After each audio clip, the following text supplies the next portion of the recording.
course nka Apex TV burijo of course I read the book abantu baje mwena bakira following ngashaka kukira following a program yanje ndashare twena emirimo y'abasore ntitubakunda mnora kandi bagambire bizoba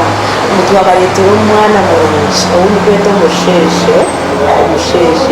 tumwine ahabuterevu yaje kuba nakigambira ibyakora yaje kuba nakigambira ibyakutamburamu nakigambira amazina ge so tuwakwakira nyabo Apex TV ninye nashimye bakubamenye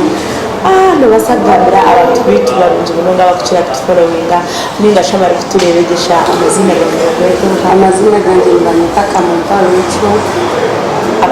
w'icyo muzarwa nkahi niwo buzarwa bwanje mukazo umurwe mukoma kazo umurwe mukoma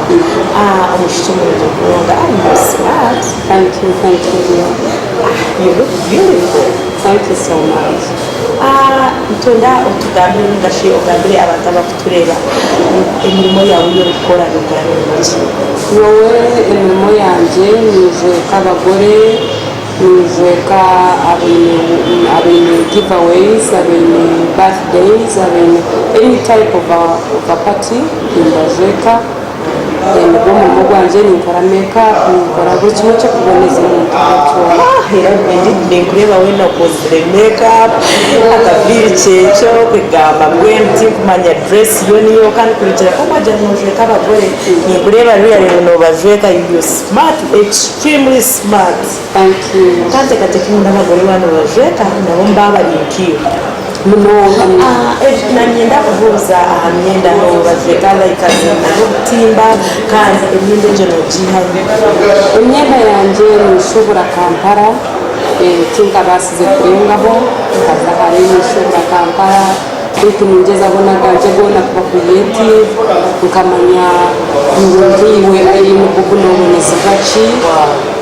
size ya anachi musaha mukoro shaki manye kinda kujweke manye kare kuboneraho yuda kanabone wakarangeji wow itakagire hari n'umwari kayari bagata ibukanje mbagita Rachel's beauty shop Nishangwa Nishangwa Mbabuka Street inyuma y'ikizigo cya GBK building.